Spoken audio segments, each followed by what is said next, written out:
In this video, we'll be talking about the statistical interpretation of quantum mechanics and specifically understanding what the wave function is and how it's used to calculate certain quantities about a quantum mechanical system. So we'll start with understanding the meaning of the wave function, or defining the meaning of the wave function. And then we'll do a probability review and then introduce expectation values, and we'll talk about the variance. So the wave function, which is commonly called psi, capital Psi of x and t, is a complex quantity. Its phase is meaningless because the wave function itself is never used by itself to compute anything. However, it describes everything about a particle system if you use it properly. The way you use it is you use it to calculate what's called the probability density. And the probability density is how you calculate things in this statistical interpretation or statistical model of quantum mechanics. So rho of x and t is simply the modulus squared of psi of x and t. Remember, psi is a complex number. The probability of finding, say, a particle located in an interval from A to B is just a spatial integral of the probability density over that interval. So PAB of t, remember that you're not getting rid of the t here, is equal to the integral from A to B of the probability density, which is psi modulus squared, integrated over x, so dx. Now, graphically, this is what it would look like. You have a wave function, modulus squared, because the wave function, of course, it can be positive and negative, and it can be complex. But the modulus squared is a positive number. And it looks like this green line here. Now, if I want to calculate the probability of finding it in the region from A to B, basically I just integrate the area under that curve. And that tells me what the probability will be of finding the system in that interval of space. Now, the Copenhagen interpretation, or the statistical interpretation of quantum mechanics, says that when a system is measured to have a particular value of position, say, or anything else, but let's talk about position in this case, then the wave function no longer looks like it looked before, because now there's no probability left. You know where it is. You know where the particle is. So basically, it becomes a delta function located at the point that you measured. Now, this is a little bit disconcerting to people, and in particular, Einstein had real problems with these things, and a number of other physicists had difficulties with this interpretation, and they still do. However, this Copenhagen interpretation is proven to be correct, and it works very well because it accurately describes experimental measurements. So there's nothing that we can calculate that is not consistent with experimental data. So in order to sort of understand how we do these things, let's go back and look at probabilities a little bit. Suppose we have a distribution of discrete quantities, such as ages of people in a sports stadium. N sub j is the number of individuals with the age j. So you have this distribution of n sub j as a function of j. The total number of people can be calculated just by summing all the n sub j's over j, right? So you take n sub j, and n of j rather, and sum it from j equals 0 to infinity. So you get all the ages that you might have, and that number will be the total number of people in the stadium. The probability of an individual at random chosen in the crowd of having an age j can be then calculated in a relatively simple way. We want the probability of finding the age j, p of j, and that's just equal to the number of people that have that age divided by the total number. Well, if we know what the total number is, we can then replace here, and it would become n sub j, n of j over the sum of n of j. Right? That's the probability. Now, the probabilities for all the values, possible values of age j, must add up to 1.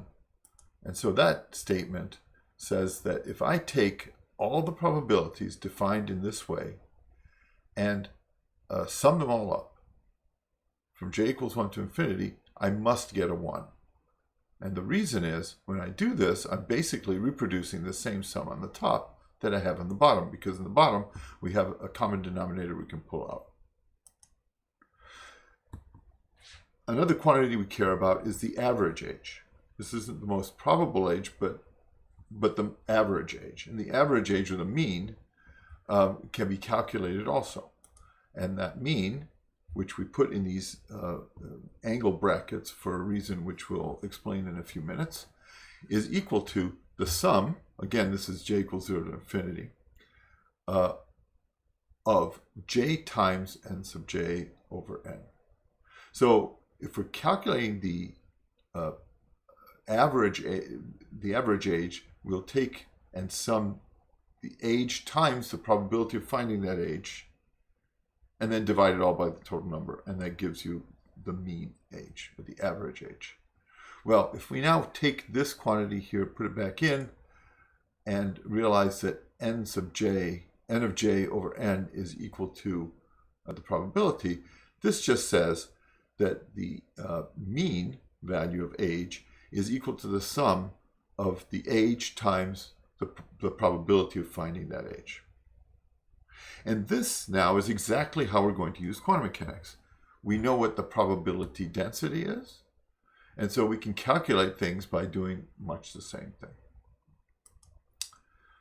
So, in general, if you have a quantity f of j, which is a function of the age, which depends on the distribution of ages in the stadium, we can calculate that quantity, or its average of that quantity, in the same way. Instead of just having j in there, now we have a function of j.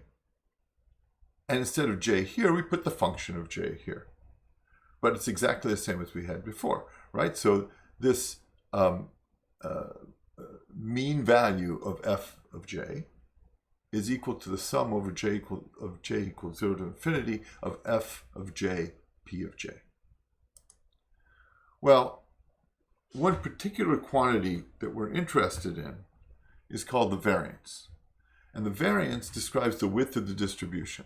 So imagine you have a bell curve. What's the width of that bell curve? And that's related to the variance. Now, the variance is given by a quantity called sigma squared. And this variance is equivalent to the average value of delta j squared. And I'll tell you what delta j is in a minute, but suffice it to say that it's the difference between any value of j and the average value of j. So sigma, so the square root of this, is called the standard deviation of the distribution. And therefore we can write sigma, another way of writing sigma is equal to the square root of the average value of j squared minus the average value of j quantity squared. So what I want to do is show you that this in fact is the case. We start with this definition of the variance, and we want to reach this value. So let's start with the definition of the variance, which is sigma squared is equal to the average value of, or the expectation value, denoted by these angle brackets. Now we can call it by its real name, which is expectation value, of delta j squared. Well, I know what delta j is. So this is now, by our definition, is simply the sum of delta j squared times p sub j, all summed over all the values of j. But sigma delta j is simply the value of the specific value of j minus the average value of j. So it basically tells you how far away you are from the average with a particular value of j. So when you start far away from the average, this value will be large. As you get close to the average, its value is smaller. And then the probability is whatever it is for each of the values of j. Well, I can take this then and expand it, right? put it in here. I have j minus the average value of j, or the expectation value of j, quantity squared. And when I expand that square, I get that this is the sum of three quantities. J squared from this term. Then I have minus 2j times expectation value of j, plus the expectation value of j, quantity squared, times piece of j, summed over j. Well, this becomes three sums. And so I have my first sum here, which is basically the sum of j squared piece of j. Then I have minus the sum of 2j times the expectation value of j times p of j. And then I have the sum over the expectation value of j squared, the quantity squared, times p of j. Now, this value here, the expectation value of j, is just a number. It has no j's in it anymore. It's an average. So this can be pulled out of the sum. This can be pulled out of the sum. And so now we can rewrite this as three terms. The first term is just the expectation value of j squared.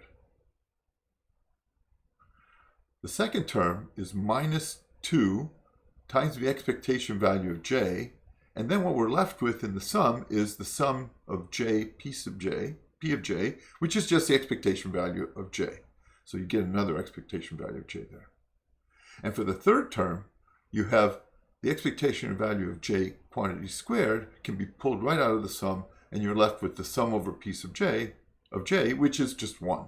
And so you get expectation value of j quantity squared. Well, these partially cancel, and I get that sigma squared then is equal to the expectation value of j squared minus the expectation value of j quantity squared. And now if you look back up here, the standard deviation is just the square root of that. So in fact, we've shown that this definition of the variance leads to a standard deviation, which is given by this, square root of this. Now, this is really important because sigma squared must be positive because it's the square of something, right? So this is the expectation value of something squared. So it doesn't matter whether you're bigger or smaller than the average, you're always going to have something positive here, and you take the average, you always get something positive. So this is greater than 0. So sigma squared is greater than or equal to 0, which means that the expectation value of j squared is always bigger or equal to the expectation value of j quantity squared. And that's actually really important.